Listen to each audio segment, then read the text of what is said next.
All right. Good evening, ladies and gentlemen. Welcome to another episode of From the Chair, where inclusion matters, with your host. Well, not just a forehead today, so it's Mr. Nathan Noss and his co-host, Pat. Go ahead and take it away, Nathan. Thank you very much, and welcome, everybody, and welcome to Isaiah. Thank you very much for being here. Yeah, thank you guys for having me. I looked forward to being on this podcast all month long, so I'm ready for it. And we want to take a minute to dedicate this to your grandma. So. Yep. Yeah. Gonna be watching. We'll make it a good one for her. Oh yeah. So our first question is, who were your wrestling heroes growing up? Ooh, that's a good one. So my first favorite wrestling heroes growing up was AJ Styles was definitely one. I want to say Kurt Angle, and I also want to say Shawn Michaels. Those were my heroes in the business that drawed me and made me want to start wrestling for myself because it was their character, their charisma, who they were as people, what they believed in, what their strengths was. All of those things was what I wanted to be. So I would just watch them days in and days out, and I would go on and on, just watch multiple tapes and videos, and it allowed me to start my wrestling journey. Can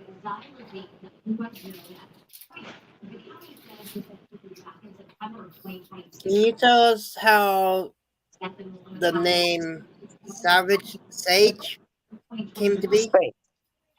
Savage Saint. Sorry, I got it backwards. I apologize. Yeah, that's no problem. Yeah.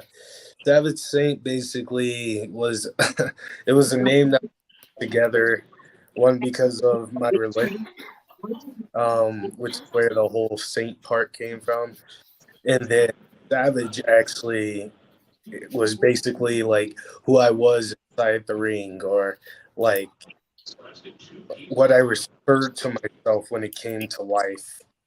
Because you to be a savage, you gotta deal with a lot of things these days in life, especially these days right now. There's a lot of things that it's tough, and I feel like when you are built up of savagery, you become stronger. You fight more, you want it more. So I took the time and I looked up Savage, what it means to me, and I threw it with Saint as in part of my religion. So I put those two things together and I brought it to my trainer and I said, hey, well, what do you think about this name? And my trainer, he thought it was a dope thing. So I just took it and I ran with it. And I took it up to my manager, which hopefully he'll be watching or tuning in tonight as well. But he thought it was a dope name. So yeah, I just took it and ran with it.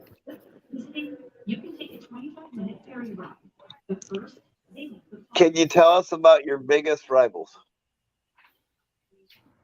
My biggest rival definitely has to be one Logan Austin.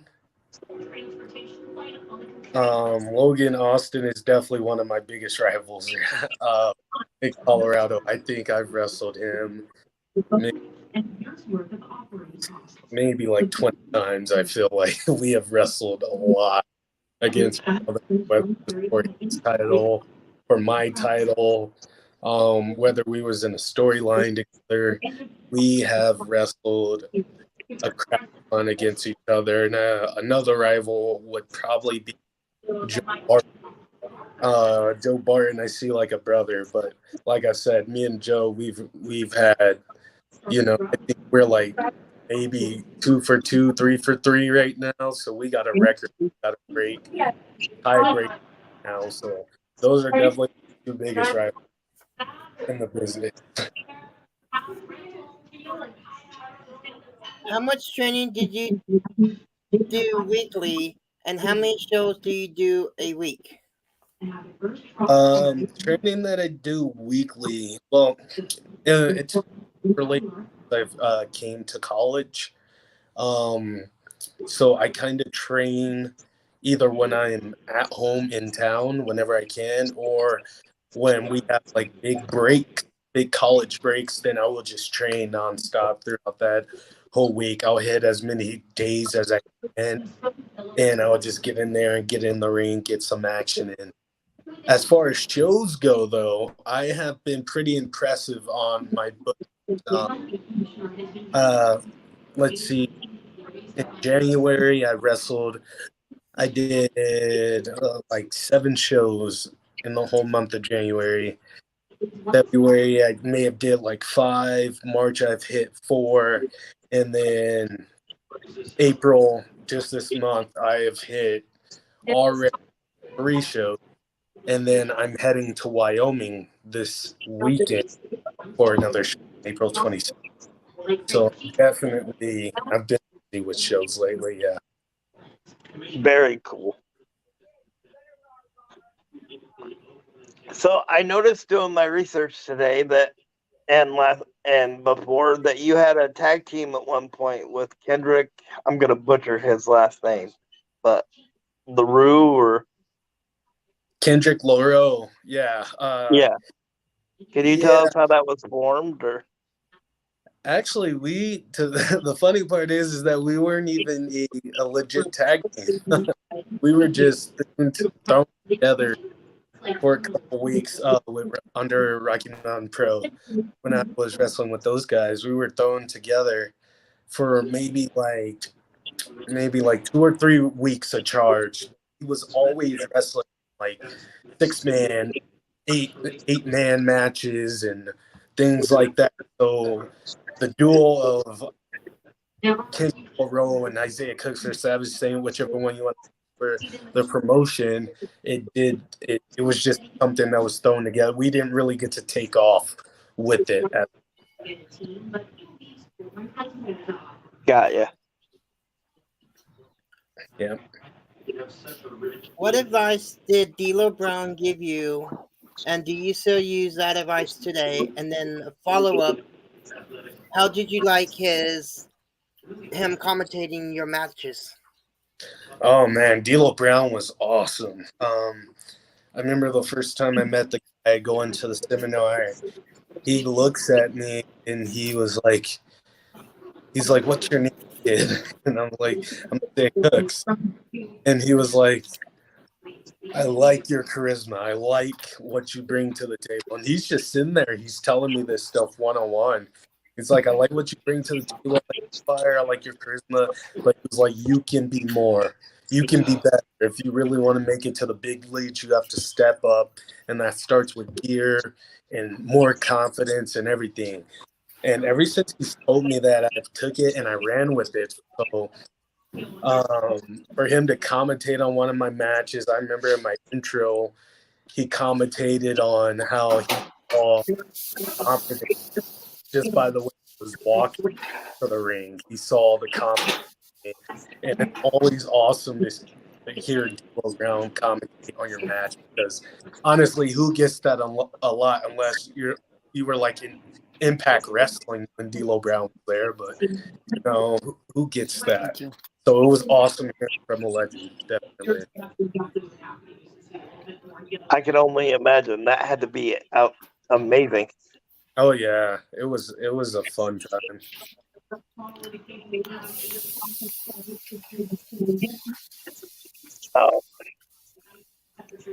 What is the best advice your trainer gave you? The best advice my trainer, like my okay. So I want to say the best thing that my trainer has ever told me, that I don't work hard enough. And you're probably sitting there like, what? Why would that be? Like, to me, I take it like okay, he's telling me I don't work hard enough. That means I got to work 10 times harder. It's not that he doesn't like me. It's not that he doesn't have potential in me. It's that he told me, hey, you're not working to your full potential. You're not taking your character, your gimmick to your full potential. So it always made me want to work 10 times harder. And that goes back to D'Lo Brown, too. That's what D'Lo Brown was telling me. You know, he was like, I need more. I need to see you elevate and turn your gimmick up by 10 because it's really for itself. But when I flip the switch, it's by 10. So when they tell me I don't work hard enough or stuff like that, I take it as a positive and show them that I'm going to work 100 times harder to get there. I completely relate to that. Yep. What would be your dream promotion from a different country? Dream promotion in a different country? Yes. Oh, man, AAA. Definitely. AAA. That would definitely be a dream promotion, especially in a different. I love it. I love watching what they. I think they're all very, very talented. They're all unique. They're all amazing. Their gimmicks pop. The fans are electric. The matches are like they're like not. It's not just 5 stars to me. I think they're 10-star matches every time I watch AAA. You know, and guys like Kenny Omega go out there. You know, I think they. I don't know. I think they just like did a super show in AAA. If I'm correct, I think John Moxley, Kenny Omega went out there. Shinsuke Nakamura, Steve, like they all, you know, that'd definitely be. I was gonna. They also did one with the NWA. Yeah. Yes. So now we want to thank our first sponsor, which is the CARE program, which stands for Community Active Reaching Everybody.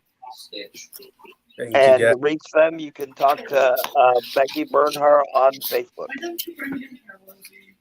Can you tell us how your finisher came to be? My finisher? Yeah. Oh, it's called the Picker. And the funny story about that, guys in the locker room or like my stuff, they were always, you look like a mini Shelton Benjamin, or you're geared like Shelton Benjamin, stuff like that. And they used to. Oh my God. Benjamin a lot. So, you know, I took it and looked up things with Shelton Benjamin. And okay, I was on YouTube and just looking at finishes, and when I seen Shelton Benjamin pop the hater, and myself, I was thinking, oh my God, I forgot he did that. I forgot he could do that. And it's unique because no one in Colorado uses it. So I said, you know what? I'm gonna give this a shot.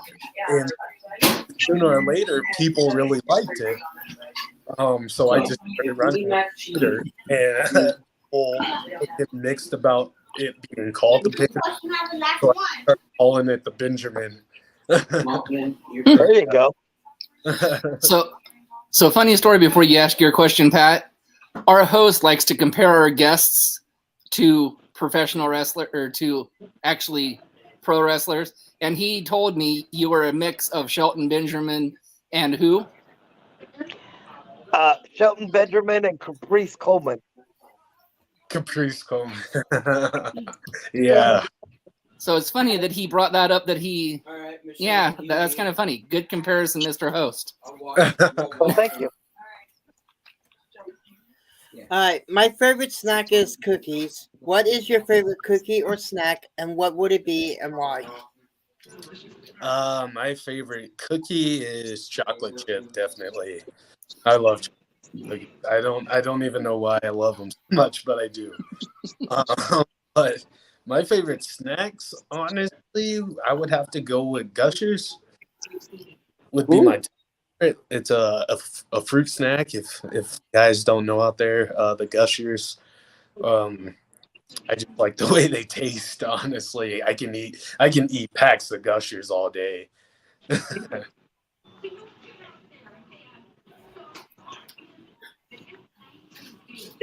So, who was the last person to give you advice on your wrestling skills? What advice was it? And do you still follow that advice today? Oh, the last person to give me advice on my wrestling skills. Honestly, I gotta just say it's constantly like the trainers. But it's turned more into you got a good skill set, but now you just got to make it more crisp, if you know what I mean. It's not that my skill set isn't crisp, but they want to see it more technical just because of my skills alone. I've developed a technical side in my wrestling ability. So, it's always good advice. Like, you're looking, get out there, kid, and stuff like that. We just need to see this minor tweak, or you had a great match. Oh, but we just need to see this little tweak about it, and it make it a little bit better. And then basically it's just like tweaking some things, screwing some nails here and there. It's nothing bad now. I've definitely elevated my game, so it's no bad comments now.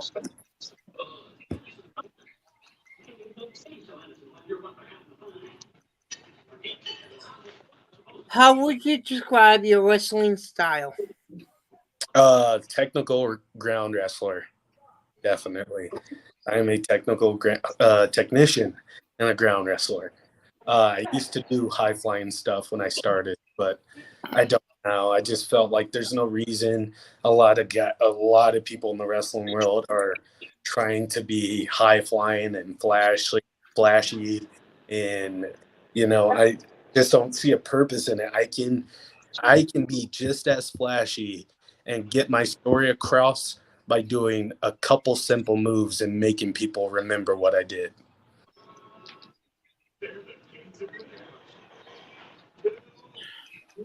Okay, so we interviewed Bruce Wayans on here a little while back. I noticed today that you wrestled in a match with him. Could you tell us a little bit about that? Oh man, Bruce is my boy. He's my brother. I'm gonna be going to Wyoming with that man soon, this week. But yeah, me and Bruce's match. If I can think back, I believe it was last April, and we wrestled for the championship. I think it was the Charge title we wrestled for. Sorry, not the Charge title, the Rocky Mountain Pro Championship. I believe he was one of those champions at the time. But it was a good match. It was very, very good. I had a lot of fun in the ring. I know Bruce talks about having a lot of fun during that match. The chemistry is definitely there. I love wrestling and working Bruce because the chemistry is there. I can honestly tell you there's nobody, if I was on my last, there's nobody I rather would wrestle than Bruce Wayans. I love working with the guy. He's fun. I do. Quick little funny story about him before Pat reads the next question. When we had him on, he had a wrestling buddy of himself, and he was trying to describe like his finishing move. Well, he flipped it up in the air and it knocked the audio out of his on his camera or the keyboard or whatever it was. That definitely sounds like Bruce. Oh man. Who is your toughest opponent to date and why? My toughest opponent today? Yeah. Man. My toughest opponent today, honestly, I mean, I've wrestled. I've went through a lot of work. I really couldn't knock down who the toughest opponent for me would be. I'm gonna do it this way. If I was to put in a list, probably my toughest opponent I've ever wrestled was probably Filter. Filter was probably the toughest opponent I have wrestled. As far as today, I haven't wrestled anybody tougher than I am, or I mean, I've wrestled guys on the same level of toughness as me, but anyone tough, I haven't wrestled in a while today. But in the past, it's definitely Filter who was my tough opponent. So, You know, we've asked that question a lot, and I think that's like the best answer I've heard, that you've never wrestled anybody tougher than yourself, because you should always have like the utmost confidence in yourself. So yeah. Definitely. So if you could wrestle one of the 4 major promotions, which one would it be? Or it could be any of the indie promotions also.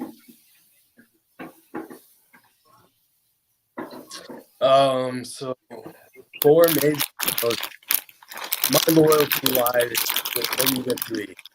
I don't care if there's I'm not gonna say that because we're live.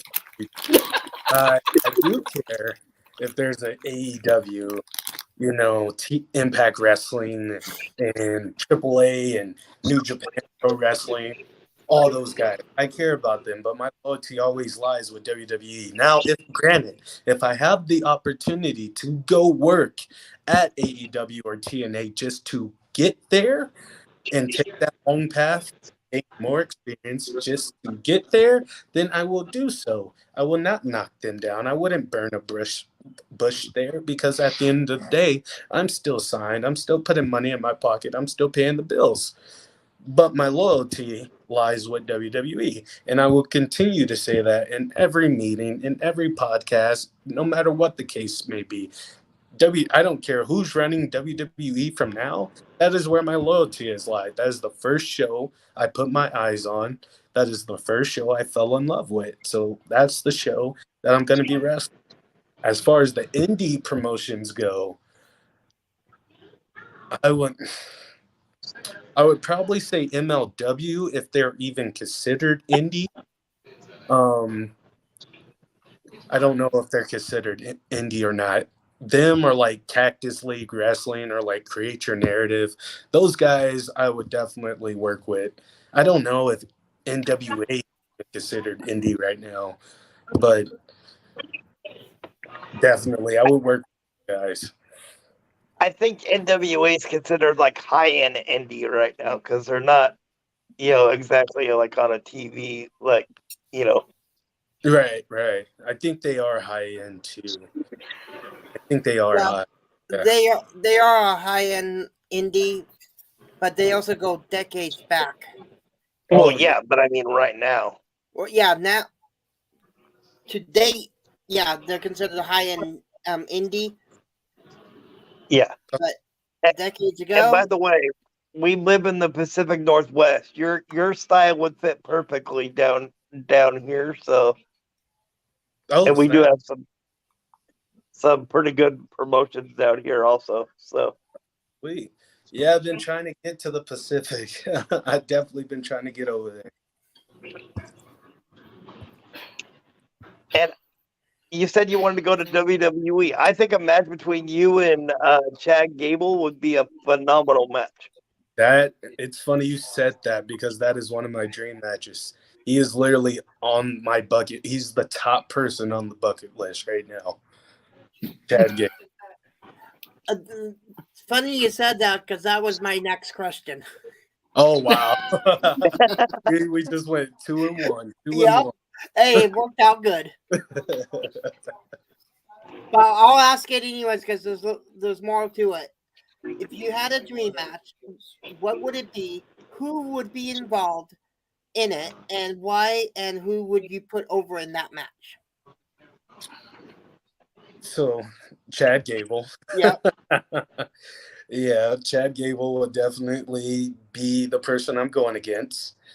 You know what? I in this match particularly, I would want to work heel. I would want Chad to be a babyface. I would have my actual manager I have today, who would manage me, walk me down. How would it go? I would put Chad Gable over, of course, because he's a bigger name than I am. I would put him over. I'd probably try to get over with the old school Eddie Guerrero thing, go grab a chair, throw it at him.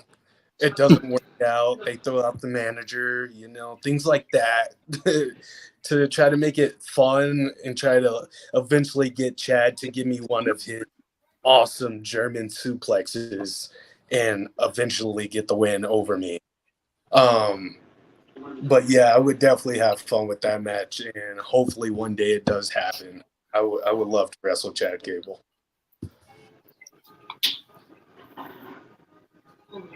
What is the best match of your career so far, and who was it against? My goodness, this camera, I'm telling you.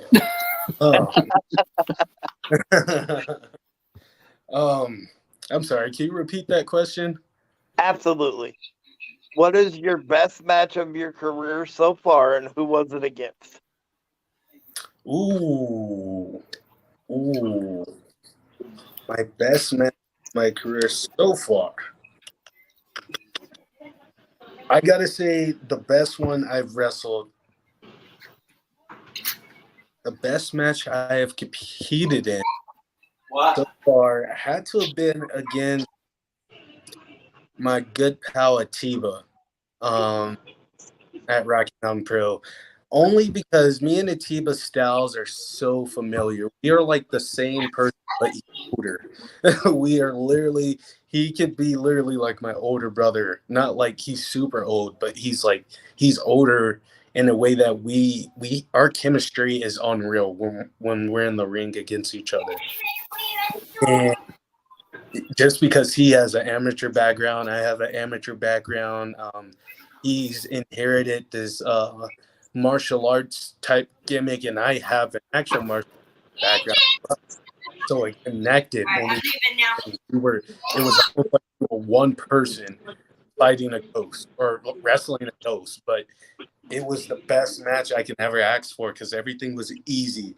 Everything moved smoothly through the entire match, and the chemistry was there.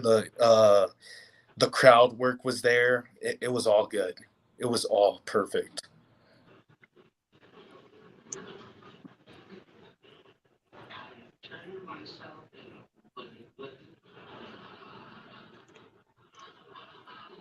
Oh, that's where I was at. Okay. What mark do you feel you have left on the wrestling industry? You said Mark? Mark. In the wrestling industry. I honestly feel like I haven't made my mark yet. I'm so young. I got a long while to go before I've completely made my mark. I've started a mark, I tell you that. I'm starting to make a mark. I'm starting to prove I'm starting to show people that I'm serious. I'm starting to make people like treat me seriously. If I could put it that way. People are starting to treat me serious because they see me develop day in and day out, show by show. Especially the fans here in Colorado, and this is your town. Of course, hometown fans are going to see you develop. They're going to see your improvements. They're going to follow you more, support you more if they know that you're improving, or if they see that you are no one to be played with, And I've been starting to show that. When I first started, it was like getting my feet wet.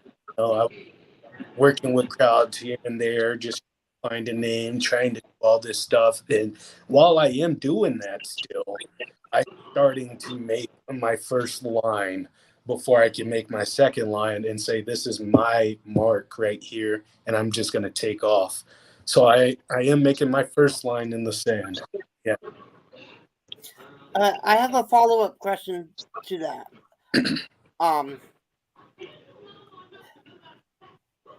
Are you going to compete in the Red Rock Rumble? That I did compete in, yes. Very cool. I did compete in the Red Rock Rumble, yes. That show was just last Sunday. Last week, yeah. Yeah.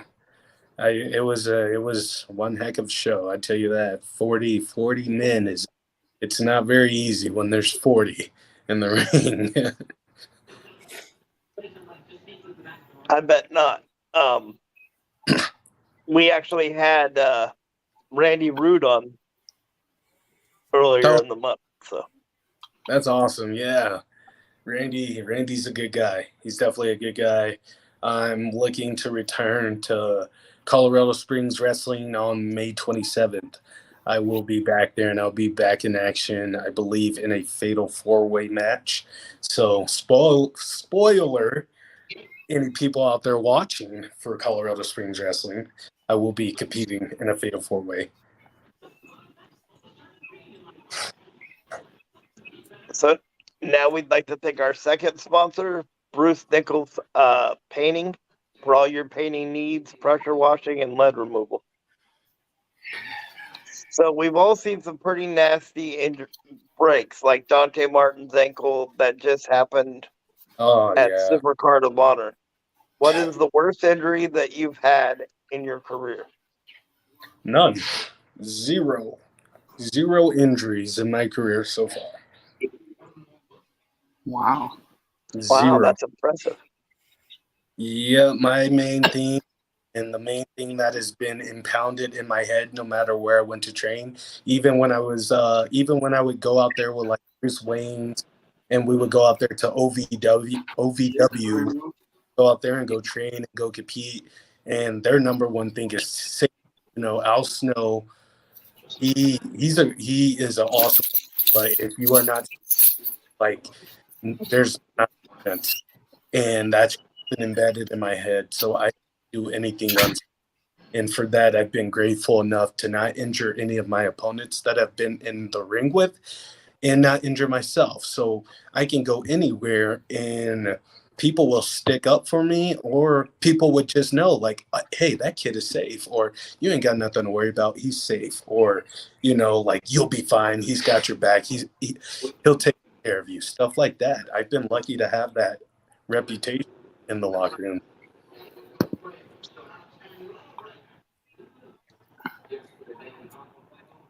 If you could book one match as a promoter, who would be the wrestlers involved? What would the match be? Where would it be? And what would the outcome be?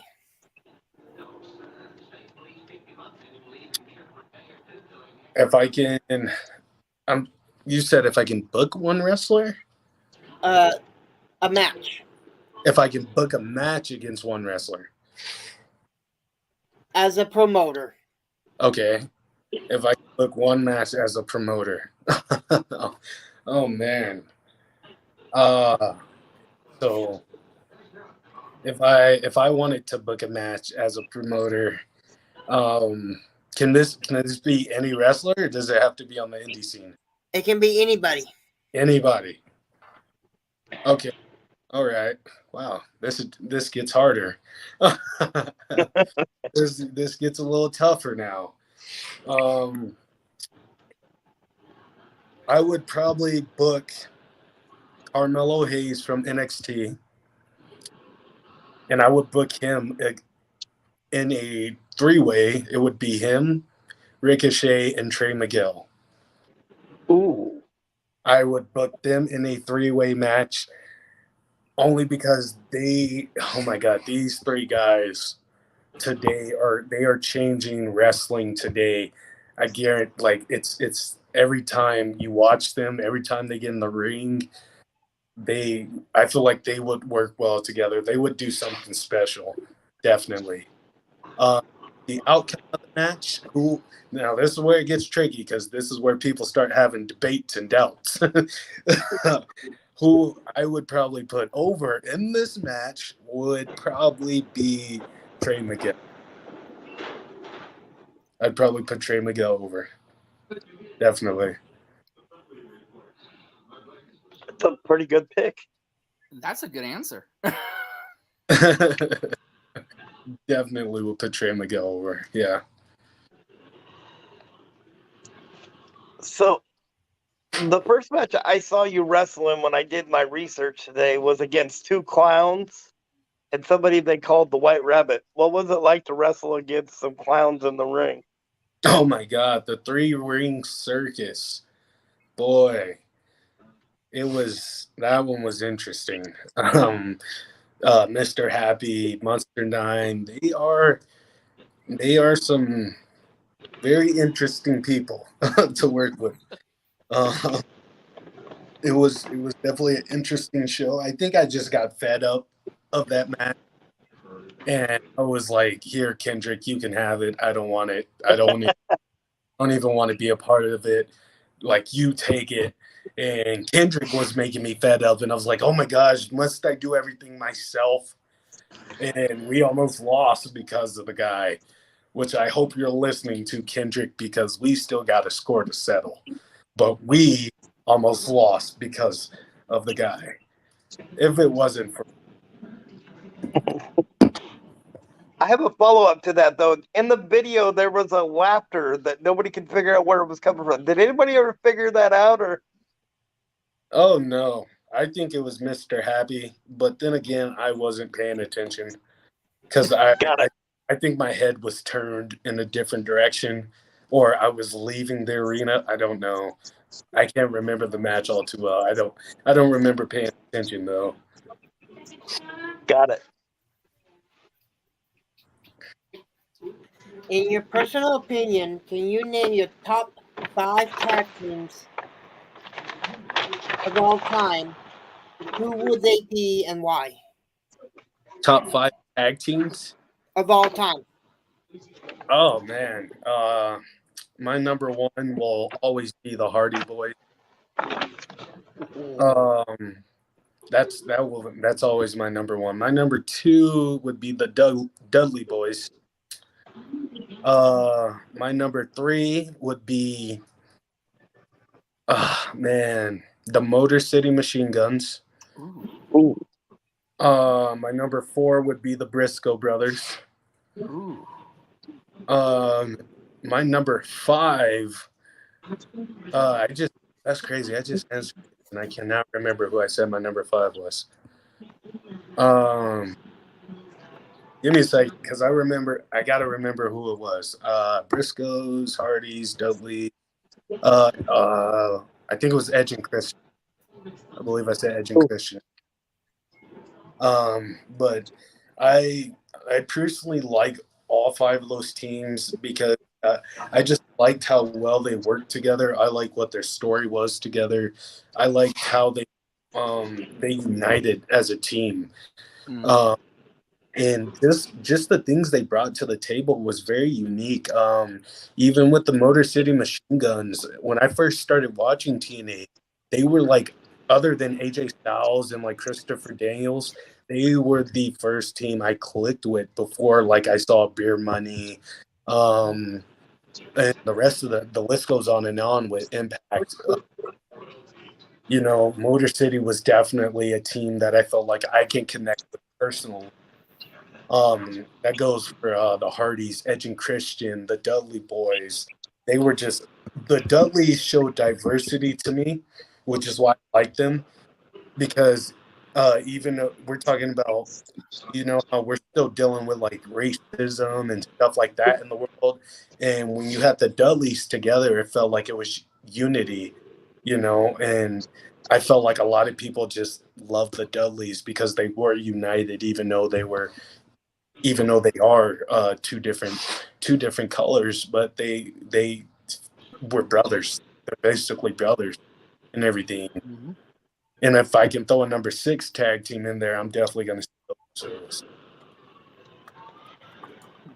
Well, and that's a really good point about the Dudleys. Even when they were in ECW and there was like 6 of them, there was still a diversity of like, of who they were.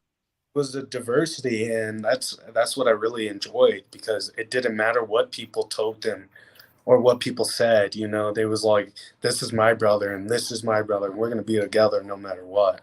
We're gonna run rush shot no matter what." So Nathan, before you ask your next question, I've got to know. The Hardys were your number one. So is it the Hardys or is it the Broken Hardys? Oh man. I want to say WWF Hardys. The Broken Hardys, I don't know. I may have stopped watching when they started doing Broken Hardys because I couldn't really follow with the story. And then Matt Hardy took it to AEW, and I was like, man, he's got to get out of this delete broken thing. I just want Matt Hardy to be Matt Hardy again. I disagree. I love the broken gimmick. The broken, it's fairly for like this crowd and everything. The way wrestling is shifting, especially since it's bigger with production and everything. It definitely fits in and it works. But I don't know. There's always just been something about me. It's like, man, you could have left it like this and took it further as well. And then Matt Hardy, you know, he became a manager for the Private Party. I'm like, what are they doing with him? Yeah. So I also have a follow-up question to that. You said the Briscoes. Are you talking about the WWE Briscoe brothers or the AE or Ring of Honor Briscoe brothers? Ring of Honor for sure. Yeah. That's best Briscoes. Ring of Honor. Oh yeah. Oh yeah. Ring of Honor Briscoes is the best Briscoes. That's the team I got down with because they were being used correctly. They were being booked correctly. They executed correctly. That was the best era of the Briscoes. R.I.P. All right, Nate, go ahead. What advice would you give a person who wanted to pursue a career as a professional wrestler? Do it. I just if this is what you want to do, if this is your dreams, follow them, fight for them, and don't stop. Do not stop. There are so many stories in this career that will motivate you and that will make you keep going. And Daniel Bryan is a prime example of it. And if I can quote what Daniel Bryan said one time, I can't remember, but he quoted this and it stuck with me forever. He said, if you fight for your dreams will fight for you. And it stuck with me. And that's what I tell people. If you fight for your dreams will fight for you. Quote Daniel Bryan. So do it. Chase it. Don't stop chasing it until you get there, until you be where you want to be. And he's the best example from coming back from a broken neck, stuff like that, and suffering multiple injuries. Just keep going because it's not impossible. It is not impossible. The impossible is possible for you. You think it's possible for you to be at the top, then it's not impossible.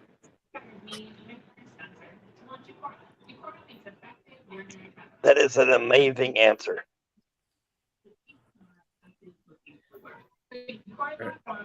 Could you give us a list, 5 to 1, from 5 to 1, your 5 best opponents and why they were listed the way they were? 5 to 1. So least to best, is that what we're doing? Yeah. Least to best. Okay. My top 5. So at number 5, I would put. At number 5, man, I would probably put Briscoe Crown. Do I put the list first, or do I explain as I'm putting the list? Either way you want to go.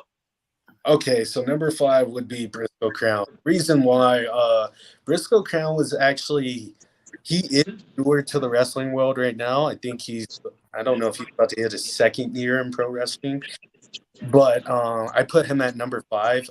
I'm not saying he was like the least. That's not what I'm saying at all. The guy can go. And when we stepped in the ring with each other, I was a heel at the time. and it was me and him, and God, sorry, it was me and him, and I told him, I was like, when we get out there, we're going, right? So he was all kind of frightened and nervous, and I told him, just hang on, let's just go. We got up to the ring and we started going, and it was the speed that matched each other. Our speed matched each other, which led us to have a awesome match on that show that night. So Briscoe would definitely be in the top 5. He is listed at number 5. Now, however, number 4 would be Filter. Filter would be number 4. He was my toughest opponent. Honestly, I'm just being the only thing I remember from my match against Filter is he hit me so hard with like this Bray Wyatt type clothesline. Oh man, I think I did like 2 backflips off of that one move. But it was my toughest challenge, and I'll never forget that. And me and Filter one will run it back, settle that score. Number 3, I would put Logan Austin. Logan Austin, like I said, it's my rival. He is my rival, and we've had multiple good matches back and forth. Me and him also have a tiebreaker to settle. So hopefully one day in Logan Austin settle our tiebreaker. But the chemistry with me and him, it was good. Number 2 would be Bruce Wayne's. Just like I was explaining earlier, Bruce is a phenomenal person to work with in the ring. He's very athletic for his size. He's just an all-around amazing athlete and a worker. And then at number 1, this one is going to be a hard one for me to decide. But having to pick one, I'm definitely going to have to go with I'm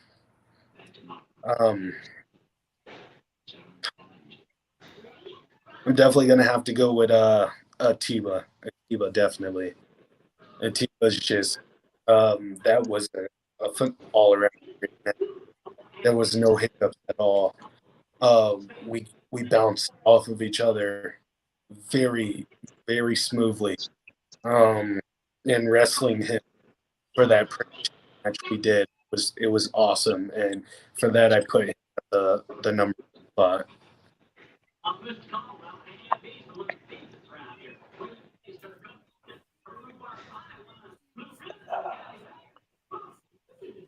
What are your future goals for yourself in professional wrestling? Get signed. That is my goal. That is my get signed and travel out of the country. Those are my goals for professional wrestling. Get signed and traveling out of the country. Oh, I guess and making it to the Hall of Fame too. That'd definitely be one. I could definitely see that. Yes. One day. But I got to get through all the fun part first. Get through everything fun.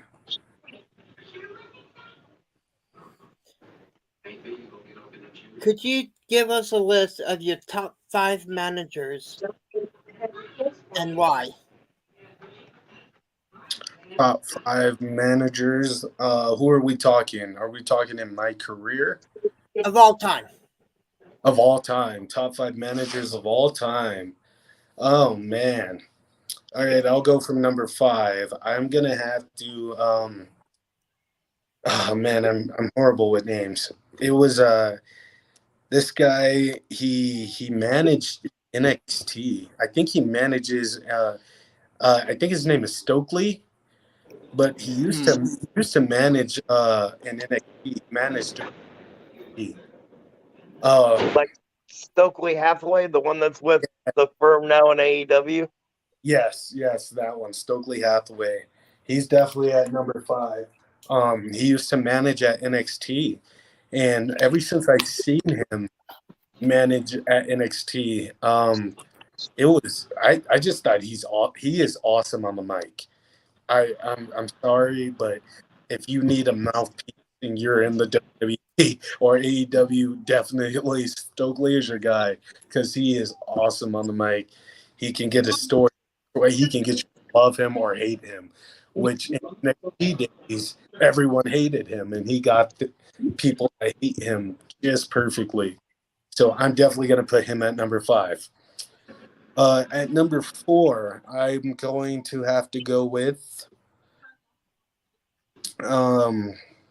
dang, he was just at the top of my tongue. Give me a second, guys. I'm trying to remember his name.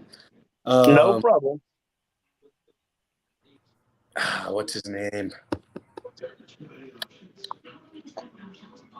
Can't remember a lot of managers right now.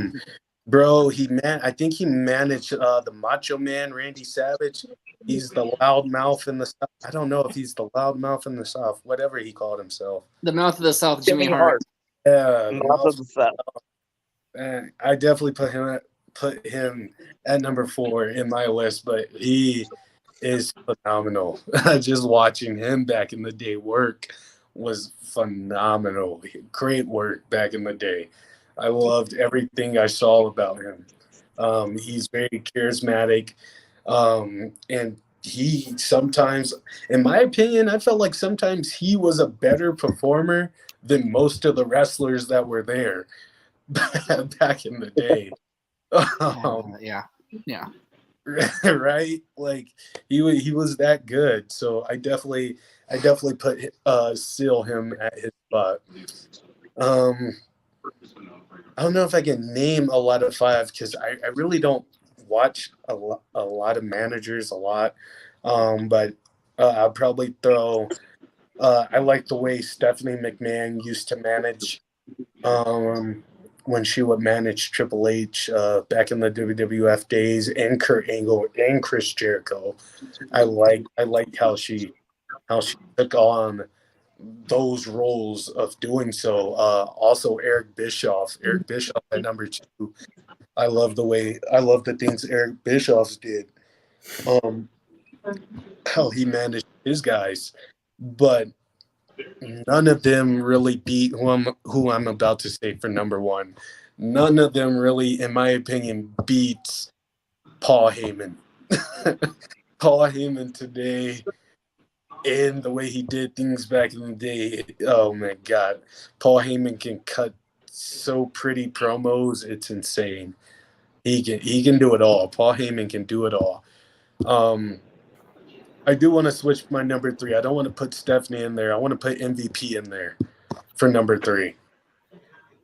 Play is the older songs. I like that list. That is a good list. And you're right. I don't think MVP gets enough love for his managerial skills because. Yeah. MVP he doesn't get enough credit, and MVP is doing it all right now. So he needs to be on that list for sure. So I skipped the question earlier, which was number 25. So I'm going to ask it now. If anyone came to you and said we want to become a professional wrestler, would you encourage it and train them? Yeah, I would totally encourage it. I would offer them to I would show them, my trainers. I would tell them, hey, check out our website, come to a training session, see if you like it, come to a free tryout or something that we are offering. Anything that we may be offering that month, I'd tell them to come along because, although wrestling is not for everybody, I still encourage that everybody try it. But here's why I say try it, because a lot of people don't know that. They don't know the pain that we go through in the ring. And people think, oh, you're just bouncing on trampolines or it doesn't really hurt. So even though I'm not going to steer anybody away from wrestling, I do encourage them to come try it. So if they don't like it, at least they will know the truth about what we do inside the ring. Really quick, I have a funny story. I was part of a training school once, and somebody said that, like, oh, you got it doesn't hurt, nothing bad's gonna happen, right? All So I right. had a buddy that was like 450 pounds, and he had some amateur background, and he like sat on the guy's like arm and cranked it up for like Uh, 10 minutes. After that, that guy kept coming up to me and was like, I can't feel my hand. Am I ever gonna get it back? And I went, I don't know, maybe come back to me tomorrow and let me, yeah, that stuff happens, definitely. That stuff happens. Happens a lot in training. You'd be surprised.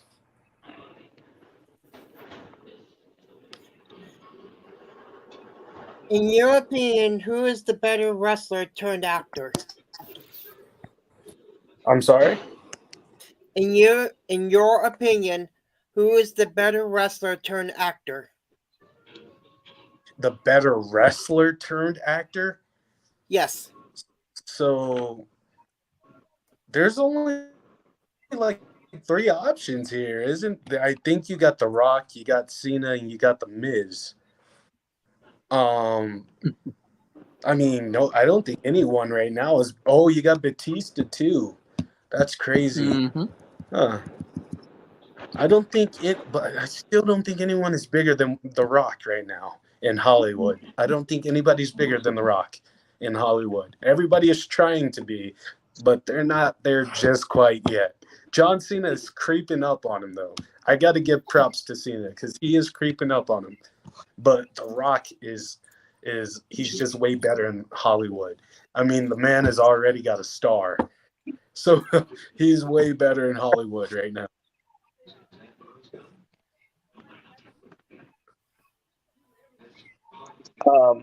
Follow up to that. What is your favorite wrestling movie or TV series?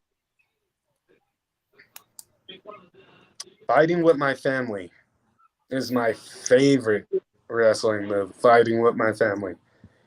Good choice. My favorite wrestling TV series would we can't really count like Raw or anything like that because that would be, if you're a wrestling fan, wrestling is definitely going to be your favorite. But it's this new series that The Rock is doing, explaining his life. It's on Hulu. Yeah. That is one of, oh my God, it is amazing. I love it. Oh, the Young Rock. Yeah. Yes. Yeah, Young Rock. Yeah. Young Rock. Yeah. Now, although I do have a list of movies, with wrestling, and I think if I didn't say Fighting with My Family, I probably would have said Ready to Rumble. Ready to Rumble or The Wrestler. The Wrestler was pretty good too, but Ready to Rumble was better. Ooh, good choice on The Wrestler too. That was a really, really good movie. Yeah, The Wrestler was a good movie, yes.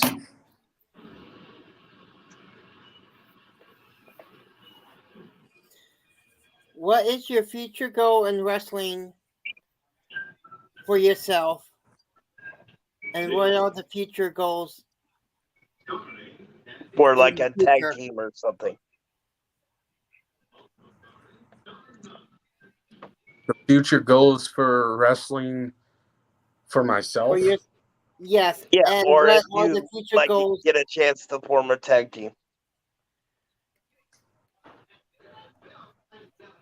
Oh, like, so if I was a part of a tag team, what would the goals be as well for that? Yeah. Okay. Okay, so the future goal for myself is wrestling in the big lights, wrestling on the grand stage, wrestling at WrestleMania, main eventing. That is the future goal for myself, I don't want to just be another name on E. I want to be on the biggest stage of them all. If I was to form a tag team, the goal would definitely, it wouldn't be a title. That wouldn't be the goal. If I was to form a tag team, I'm pretty sure from what I know with my friends and other guys in wrestling, our goal would be to wrestle the New Day or the Usos. That would be our future goal if I was to form a tag team.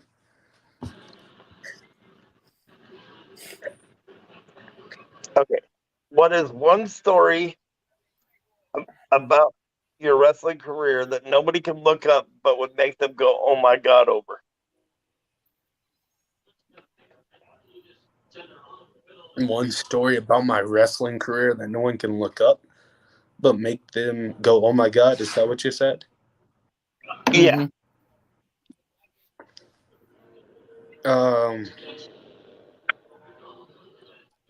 I mean, oh man, I had an experience of a lifetime.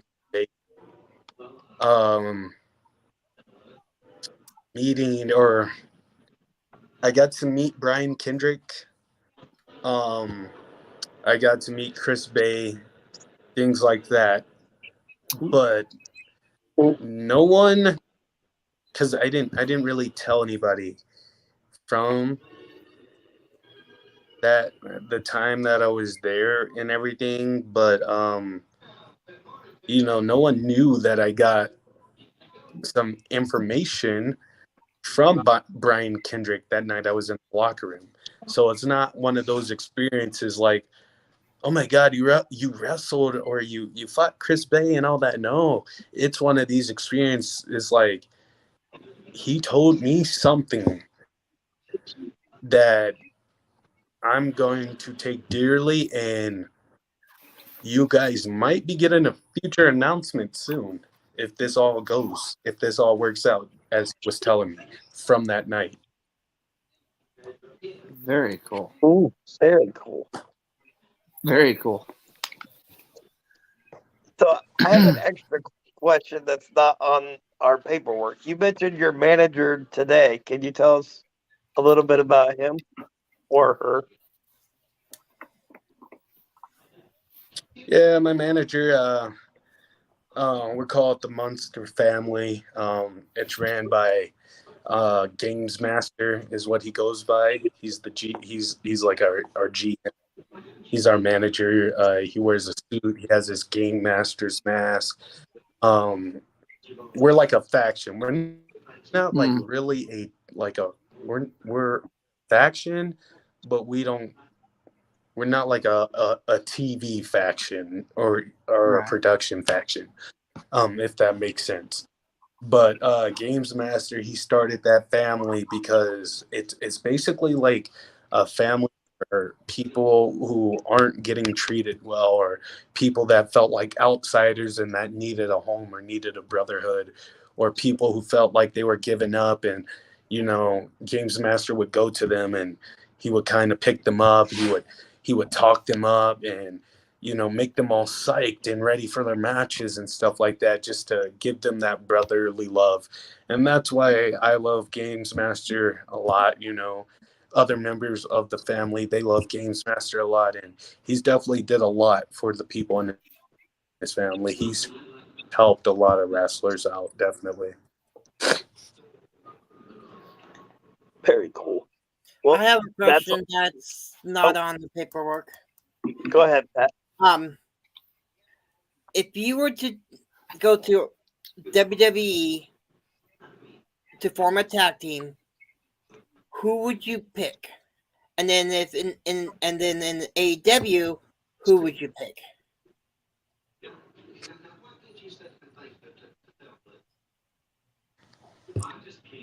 Ooh. If I went to WWE to form a tag team, who would I pick? So I can match up with. I would be able to build a chemistry with as a tag partner. And honestly, I wouldn't pick no one other than Matt Riddle. His fighting background, my fighting background. Matt Riddle's did MMA. I've did boxing and kickboxing, and I've did martial arts. And Matt Riddle, he's did jiu-jitsu, stuff like this, and I've did nearly the same things, and we both did wrestling. So I would definitely pick Matt Riddle for the WWE. And then you look on the other hand and you look at AEW, and I'm definitely going to pick Hook. Ooh. Ooh, I like that one. Hook, definitely. Ooh. That would be a dangerous tag team right there. Oh man, Hook is dangerous. He is dangerous he is awesome. He is a awesome competitor.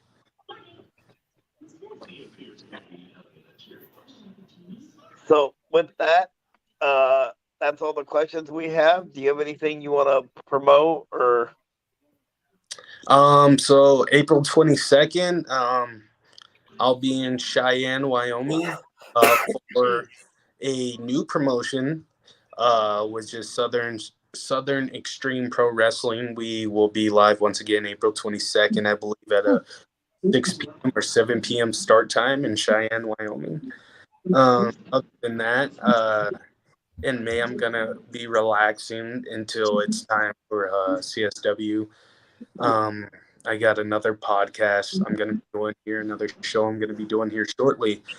But you know, for anybody that wants to make pro wrestling their career, you know, as I quoted before from Daniel Bryan, fight for your dreams, they will fight for you. Just do it, keep doing it. Don't be pushed back, don't be held back. Do what you love. It will only make you happy in the end. And you know, I just hope you guys continue to follow me. I'm Savage Saint, and I hope to see you guys all at one of the shows coming up, or if I come to the Pacific Northwest, Northeast, wherever. Yeah. And is he still there? Yeah. Okay. I think Okay.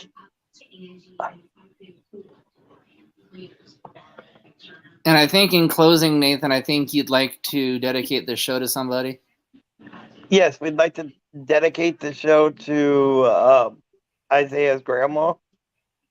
You know, just keep fighting, and keep getting better. And Isaiah, I hope if you could hear us still, if you need anything from us, you know, let us know. You know, we got your back. So there. Oh, hold on. Are you there? Are you there? Oh, I think.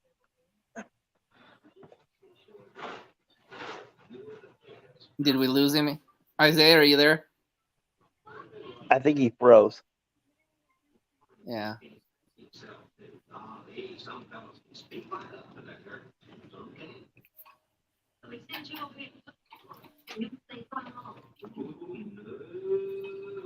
All right. So with that being said, again, we want to thank Isaiah for joining us tonight. And Oh, yep.